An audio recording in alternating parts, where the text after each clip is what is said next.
আমরা যুবক, তুমি গুনাহ করছো, তুমি তো ওই পয়গম্বরের জমানার ওই যুবকের মতো গুনাহ করো নাই।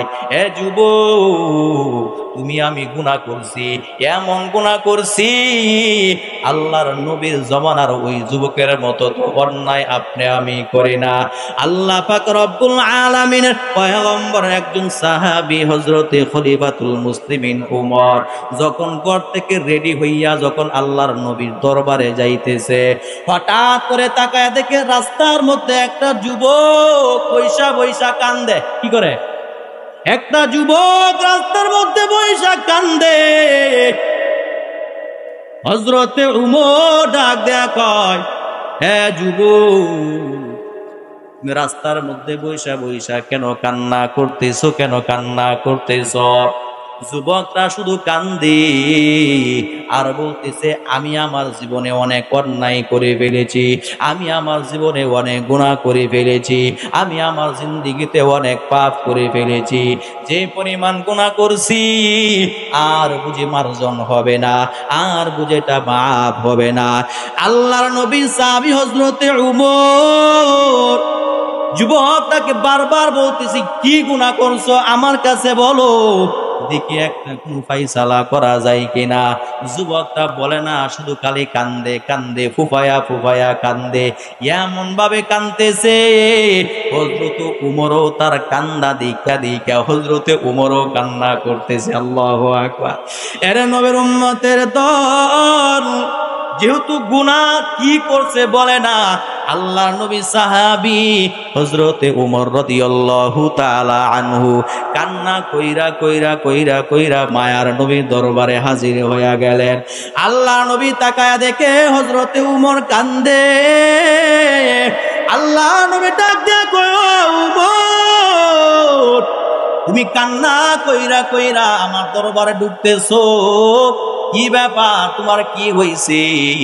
হযরতে উমর রাদিয়াল্লাহু তাআলা আনহু ডাক দেয়া কয়, ও পয়গম্বর, আমি যখন রেডি হইয়া যখন আপনার দরবারে আমি আসতে চেয়েছিলাম, হঠাৎ করে নজর করে তাকায়া দেখি একটা যুবক রাস্তার মধ্যে বৈশা বৈশা কান্না করতেছে।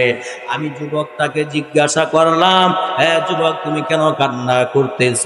যুবকটা শুধু বলে, দেশে নাকি তার জীবনে অনেক অন্যায় করছে, অনেক পাপ করে ফেলছে, কিছুই বলে না কি কি গুনাহ করছে।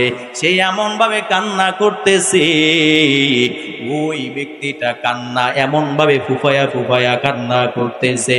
নবীর উম্মতের দল কিছু মানুষ এমন ভাবে কান্না করে, সে কান্না দেখলেও মানুষের কান্না আছে না নাই?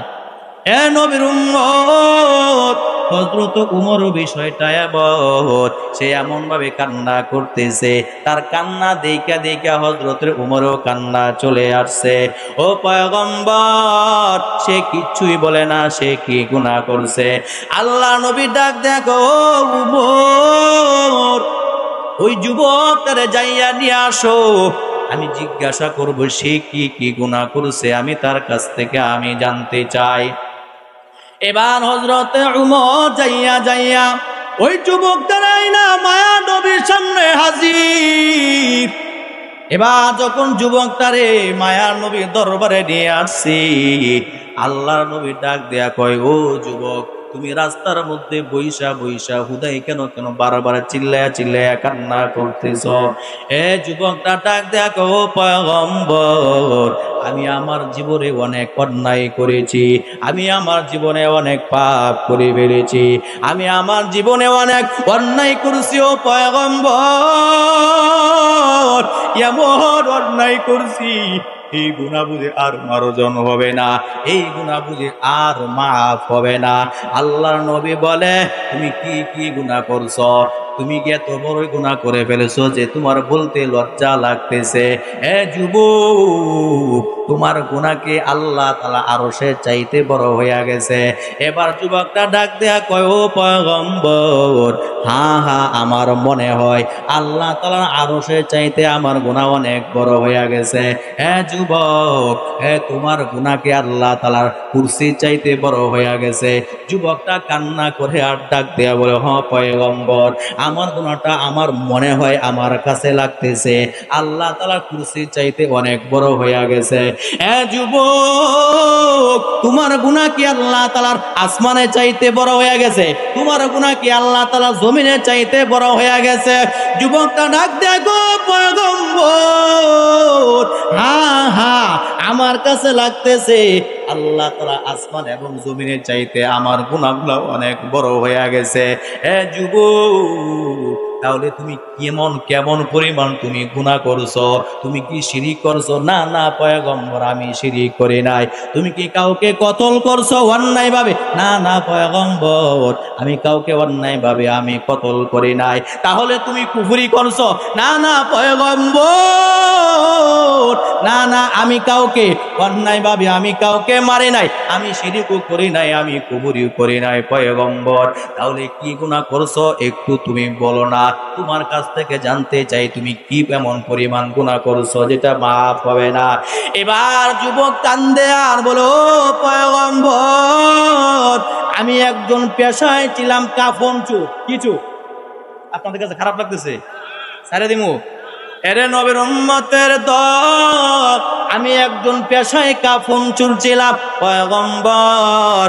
মসজিদের ইমাম সাহেব যখন মানুষদেরকে জানাজার নামাজ পড়ায়া সুন্দরভাবে গোসল করায়া যখন মানুষদেরকে যখন কাফন দাফনের ব্যবস্থা কইরা কমপ্লিট কইরা যখন রাইখা যা, আমি সেই যুবক রাত্রের বেলায় গিয়া যখন কেউ থাকে না কবরটা খুইদা আমি কবর থেকে ওই লাশের থেকে আমি কাফনটা টান দিয়া নিয়ে আইসা আমি বাজারে বিক্রি করি। ওই টাকা দিয়ে আমি আমার সংসার চালাই, ওই টাকা দিয়ে আমি আমার জিন্দেগি চালাই। ও পয়গম্বর, ও পয়গম্বর, কিছুদিনের আগের কথা, যে জিনিসটা আমাকে বারবার কান্না করাইতেছে, বারবার আমাকে বারবার কষ্ট দিতেছে, ও পয়গম্বর, কিছুদিনের আগের ঘটনা। আমি যুবক রাত্রি বেলায় যখন আমি একটা কবর খোঁজার জন্য যখন আমি যুবক গেলাম, ডানে কেউ নাই বামে কেউ নাই, আমি যখন কবরটা খুঁইদা ওই লাশের থেকে যখন আমি কাফনটা যখন টান দিয়া নিয়ে আসি, কোথায় থেকে একটা গাইবি আওয়াজ, আল্লাহু আকবার, কোথা থেকে গাইবি আওয়াজ, হে যুবক, তুই যে লাশের থেকে কাফনটা তুই তাই না নিতেছ, যুবক তুই একটা বার নজর একটু তাকায়া দেখ, ওই লাশটা একটা মেয়ে, একটা লাশ। মক্কা মদিনার ভিতরে ওই মেয়ে এত সুন্দরী ছিল, আজও পর্যন্ত তার বিয়া হয় নাই। এরে যুবক, ইচ্ছা করলে তুই ওই সুন্দর রমণীর সাথে তুই জিনার কাজটা করতে পারবি? কন্যা নাউযুবিল্লাহ। এরে নবীর উম্মতের দল, ওই গাইবি আওয়াজ শোনার পর আমি যুবক হঠাৎ করে যখন তাকাইলাম, তাকায়া দেখলাম মেয়েটা এত সুন্দর, এত রমণী, এত সুন্দর চেহারাটা। এ পয়গম্বর, আমি আর থাকতে পারলাম না, ওই সুন্দরী রমণী ওই লাশের সাথে আমি জিনার কাজটা সেরে নিলাম। কন্যা নাউযুবিল্লাহ। এরে নবীর উম্মতের দল, আমি পয়গম্বর যখন ওই রমণীর সাথে জিনার কাজ করার পর যখন আমি লাশের কাপড়টা যখন টাইনা নিয়ে উপরের দিকে উঠতে চাই, হঠাৎ করে যেন কেমন একটা আওয়াজ আমার কানে ভেসে ভেসে আসতেছে। আমার মনে হয় ওই সুন্দরী রমণীর কথার আওয়াজ আমার কানে বারবার আসতেছে, আমাকে ডাক দেয়া বলতেছে, এ কোন এলাকার যুবক, তোর চরিত্রটা এত খারাপ, আমার মা বাবা আবার গোসল করায় আমারে সুন্দরভাবে পাক বানায়া আমার এই কবরের মধ্যে রাইখা গেছে। তুই আমারে নাপাক বানায়া ফালাইলি, তুই কেমনে এত লাশের মধ্যে তুই আমার সাথে জিনার কাজটা কইরা, তুই আমার সাথে এত খারাপ কাজ করতে পারলি? তুই কোন এলাকার যুবক? আমার অনেক আশা ছিল, আমার মা বাবার অনেক আশা ছিল, আমি আল্লাহর আদালতে যেন পবিত্র অবস্থায় আমি আল্লাহর সামনে দাঁড়াবো। কিন্তু যুবক, তুই আমারে খারাপ কাজটা কইরা তুই আমারে নাপাক বানায়া ফেলাইলি। ও পয়গম্বর, ওই বোনের কথাগুলার আওয়াজ আমি যখন শুইতে যাই, আমি যখন খাইতে যাই, আমি যখন হাঁটতে যাই, বারবার ওই বোনের কথাগুলার আওয়াজ আমার কানে বারবার ভেসে আসে। আল্লাহু আকবার। ও পয়গম্বর, আমার এত কষ্ট লাগে পয়গম্বর, আমায় শুইতে গেলে আবার কোনো ঘুম আসে না, আমার খাইতে গেলে আমার খানা দাওয়া কিচ্ছু ভালো লাগে না পয়গম্বর।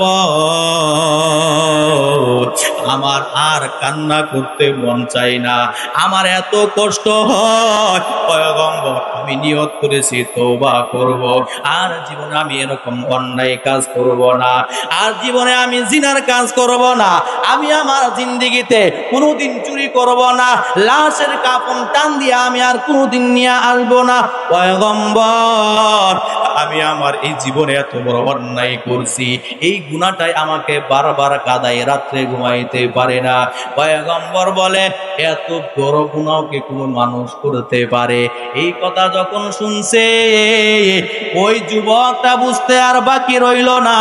আরে পয়গম্বর বলতেছে যে এত বড় গুনাহ, আর যে আমার এই গুনাহ মাফ হবে না। এবার যুবকটা পয়গম্বরের দরবার থেকে দৌড়ায় যাইয়া এবার একটা পাহাড়ের কিনারায় হাজির। ওই জায়গার মধ্যে যাওয়ার পর তাই নামাজ বিছায়া যুবকটা চোখের পানি ফালায়া আল্লাহর কাছে দু হাত তুইলা ডাক দেয়া কয়, মালিক।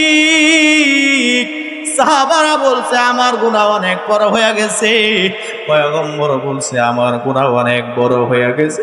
মালিক, তুমি তো ছাড়া আমার আর কেউ নাই, তুমি তো আমার মালিক, তুমি তো আমার গফফার, তুমি তো আমার রহমান। আল্লাহ, আয় আল্লাহ, এই জীবনে গুনাহ করতে করতে আয় আল্লাহ আমি আমার ভেন্টারে নাপাক বানায়া ফেলাইছি। আয় আল্লাহ, গুনাহ করতে করতে আমার চোখগুলার আমি নাপাক বানায়া ফেলাইছি। আয় আল্লাহ, গুনাহ করতে করতে আমি আমার এই জিহ্বাটারে নাপাক বানায়া ফেলাইছি। আয় আল্লাহ, গুনাহ করতে করতে আমার দুই হাত নাপাক, গুনাহ করতে করতে এই দুই পা নাপাক বানায়া ফেলাইছি। আয় আল্লাহ, তওবার নজরে হাত বাড়াইলাম। আয় আল্লাহ, আর জীবনে অন্যায় করব না, আর জীবনে গুনাহ করব না। ও মালিক, আপনি আমারে সব গুনাহগাতা মাফ করে দেন, সব গুনাহগাতা মাফ করে দিয়ে আল্লাহ আপনি আমারে পবিত্র বানায়া দেন। নবীর উম্মতের দল এইভাবে যখন যুবকটা কাকুতি মিনতি কইরা চোখ থেকে পানি ফালায়া আল্লাহ তাআলার কাছে তওবা কইরা দোয়া করতেছে, আল্লাহ পাক রব্বুল আলামিনের কুদরতে অন্তরে জুস মাইরা গেছে। সুবহানাল্লাহ। এরে নবীর উম্মতের দল, আল্লাহ পাক রব্বুল আলামিন খুশি হইয়া ওই বান্দার সব গুনাহ মাফ করে দিয়েছে। আল্লাহু আকবার। তার দুয়ার যে ডিজাইন, তার দুয়ার চাহনিটা এত সুন্দর ছিল, আল্লাহ তাআলা খুশি হইয়া তার সব গুনাহগাতা মাফ করে দিয়েছে। সুবহানাল্লাহ। এদিকে আল্লাহ পাক রব্বুল আলামিন ডাক দেয়া কয়,